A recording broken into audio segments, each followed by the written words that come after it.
Hey guys, Susan Thomas here, and today I want to talk to you about working with hammers.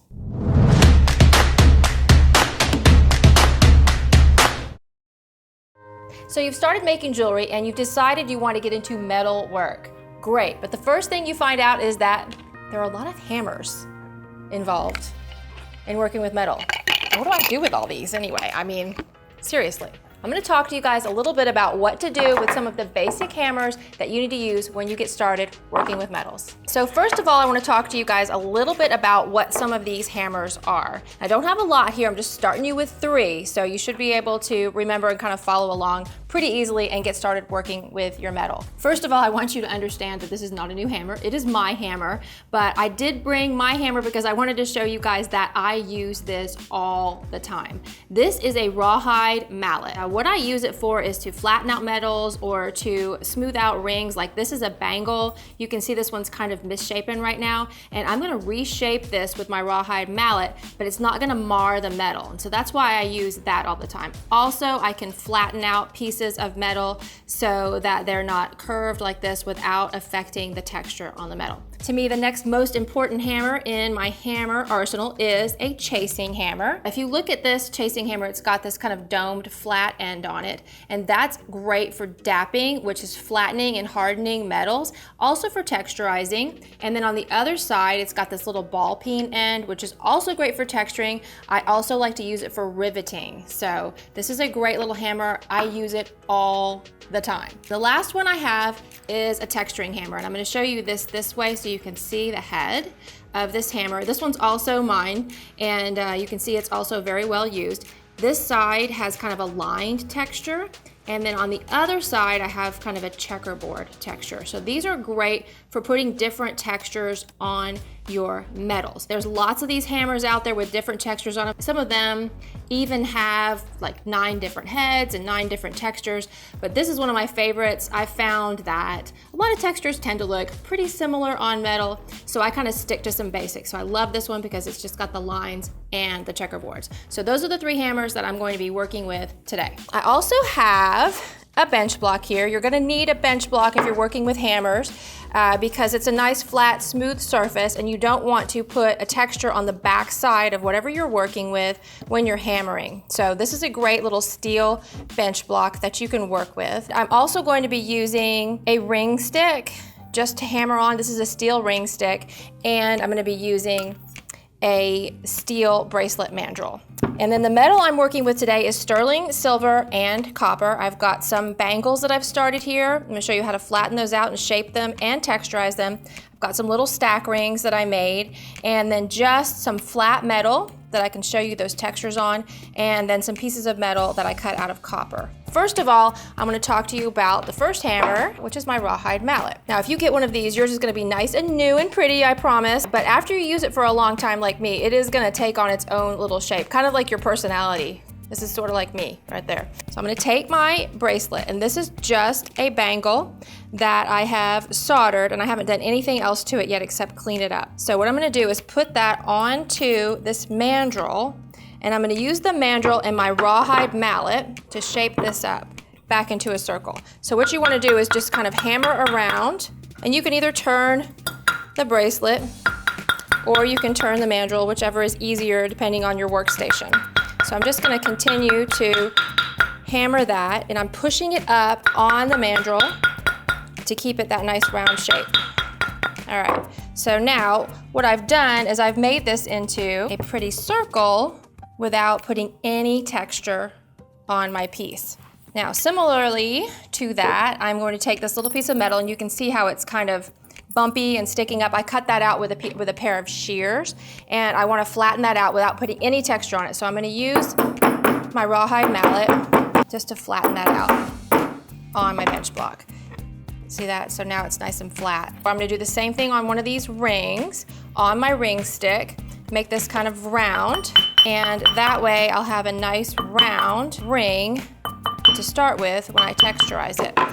Now, it's also a little bit bumpy, kind of like my piece of metal was, so I'm going to put it on to the metal and hammer that as well.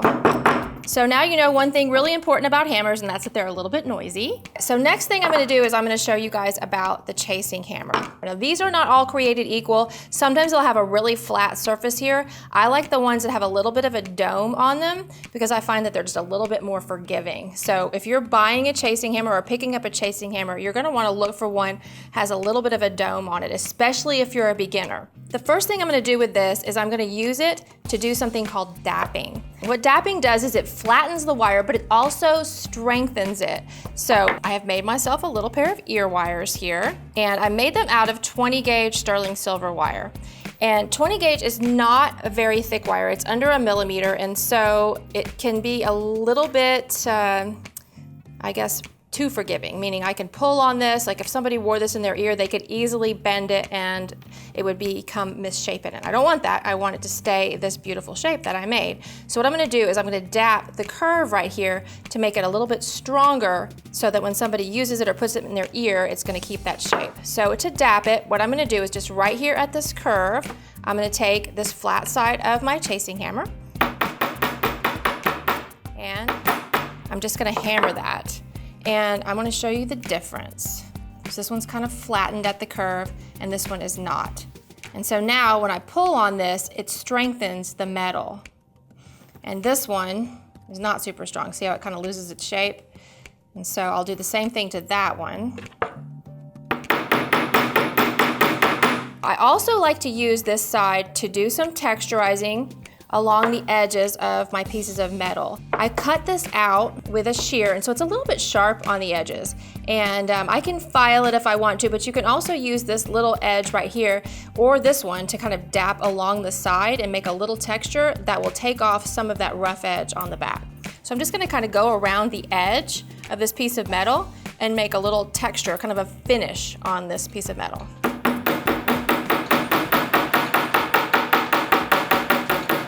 So you can see I've got kind of like a little edge right there. I'm gonna do the same thing along this side. And then, if I want to, with the other side, I can use that little ball peen end to put a texture in the center. This is one of my favorite textures. But now it doesn't have that rough edge along the back because I've taken that dapping hammer and kind of dapped along the sides. So it's not rough along the back. And I also have that nice texture on the inside. Last thing I want to show you is how you can use this side to put some kind of flat places on your metal. So I'm just going to use this part right here and I'm going to flatten this bracelet in several different spots, creating a texture. So what I can do is just hit it here. I told you it was going to get loud in here. So see how I kind of put a flat, smooth place right there? And then I can turn this and do it again. And now I've got like the rounded and the flat smooth, and I can turn it again.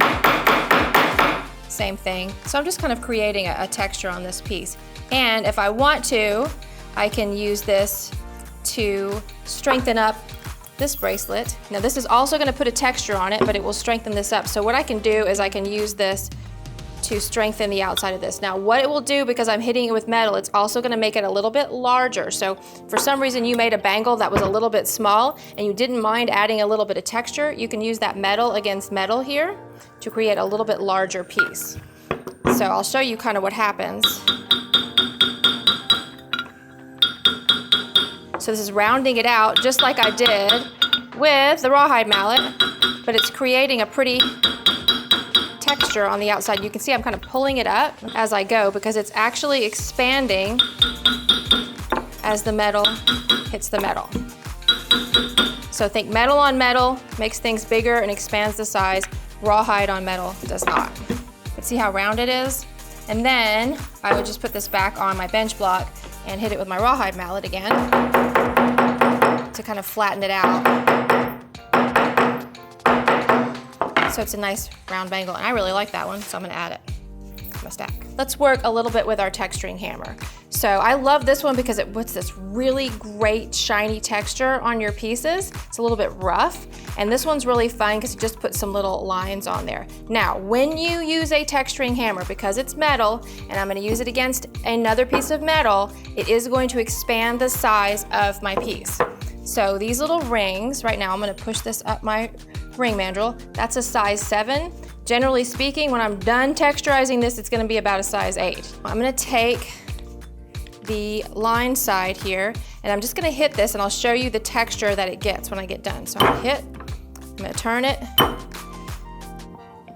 I usually do this in my lap, so it's a little bit harder to do over my table, but easier for you guys to see. So I'll just try not to hit my finger. So see how much bigger it's gotten even? All I've done is gone around it just about half a time there. Keep going.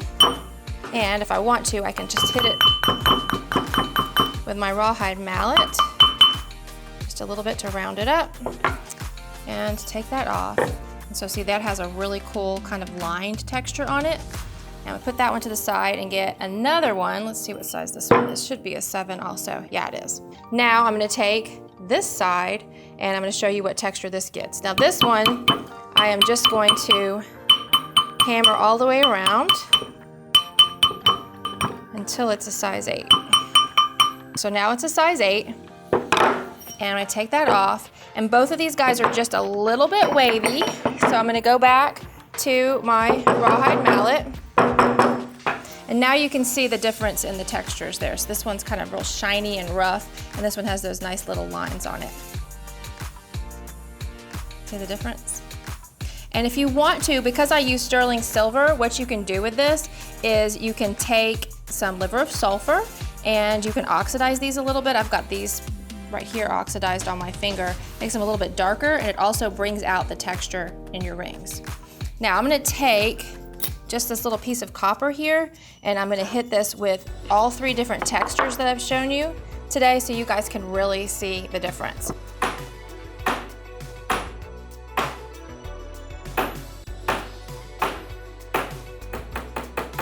Thanks so much for watching. If you guys would like to pick up some supplies like the ones I worked with today, check out the links down below. Is there any other type of hammer you'd like to learn about?